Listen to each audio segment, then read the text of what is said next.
think last gas video we did was shoulders in the middle of my off season, but since then we hit a very successful 16-week prep for the Junior USAs. You know, definitely brought the biggest and leanest package I've ever brought by a long shot. Stage weight was up 9 pounds, and then I was significantly leaner everywhere, and definitely had a lot more mass in the spots that I needed in like my back. So that being said, I was able to pull off both a class victory in the super heavyweights and take home the overall. So I was the overall men's bodybuilding champion this year at the Junior USAs.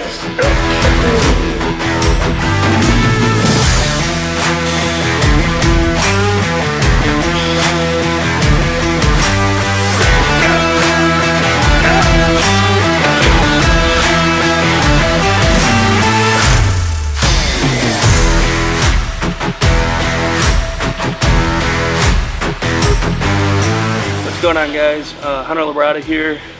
Just got done knocking out quads and calves here at Raw Gym.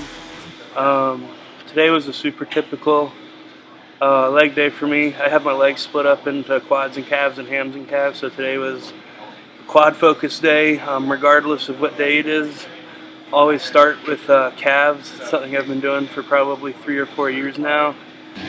Started out as me just wanting to prioritize my calves and bring them up, and I've definitely done that. They've become a definite strong point of mine, but did some kind of leg extension. Today we did single leg to warm up with pretty much, and then did one real hard working set on those.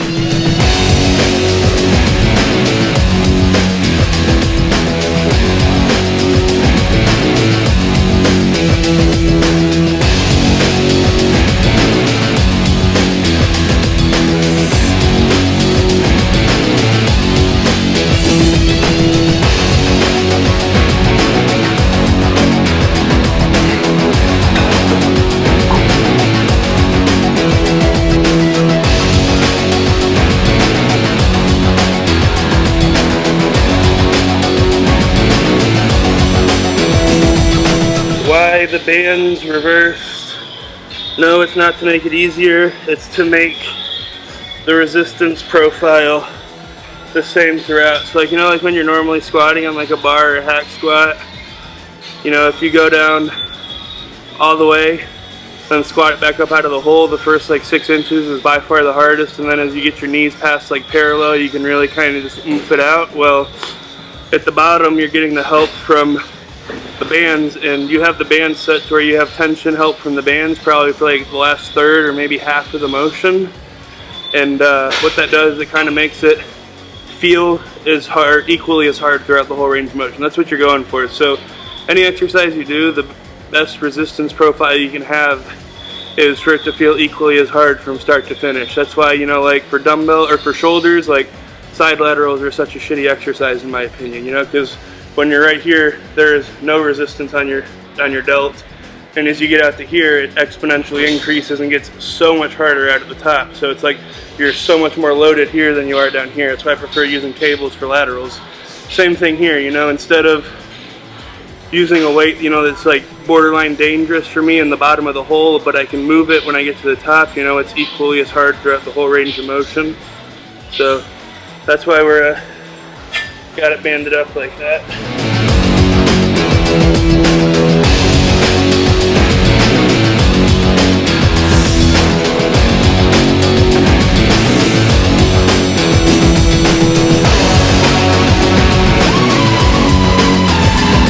And then moved on over to Arsenal hack squat. Jim just got that hack squat. It's definitely my favorite piece of leg equipment right now. That one specifically. Worked up to one really hard working set there. Probably could say we did 2 working sets there because the set before the working set was pretty heavy too.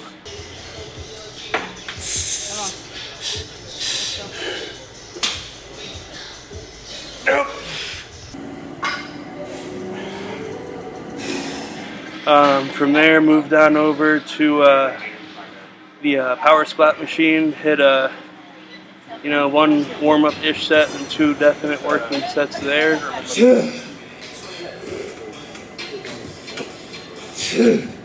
and then finished off with what we call the leg extension drop set of death.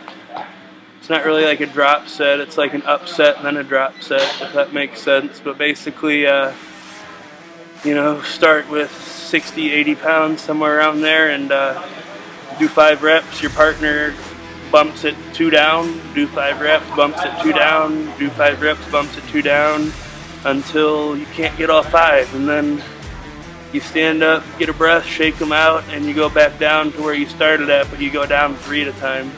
And then once you hit where you started at, or 10 pounds below, typically I think it's 10 pounds below if you do the math right, but you do 5 real strong isometric hold reps, and then that's the set. It only takes 1. Every time we do that drop set at the end of the workout, I'm always cramping within the hour and for the rest of the night, so that'll be something to look forward to tonight.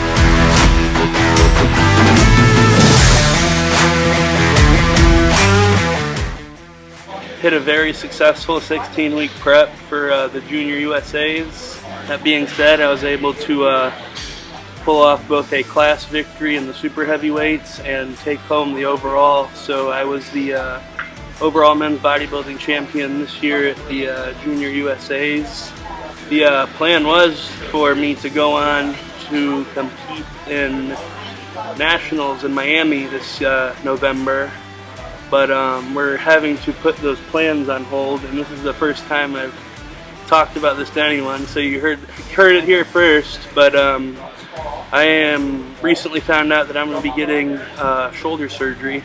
Truth be told, I haven't taken off more than like a week or 2 in the gym since I've been like 14 years old, so while it will be extraordinarily hard mentally, it will probably actually be pretty decent for me physically, having the extended layoff and you know, just let all the little nicks and aches and bruises heal up and get this bicep and shoulder healthy. I really thought it was just a shoulder issue, but obviously, like I said, it has more to do with my bicep tendon than anything, which makes sense because this left bicep's been hurting for probably close to a year now, and that prep for Junior USA's, even I think probably like the last 4 or 5 weeks, I actually didn't train biceps just because of how bad it was hurting.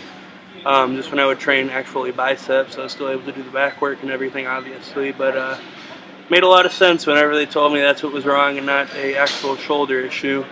I was kind of expecting them to say I had like a slap tear in my labrum or something, so I guess that's a blessing in disguise, because the slap tear would be a lot worse and a lot longer recovery. But yeah, like I said, just trying to see the glass is half full and the silver lining and everything. Sometimes it's hard, especially, you know, just finding out.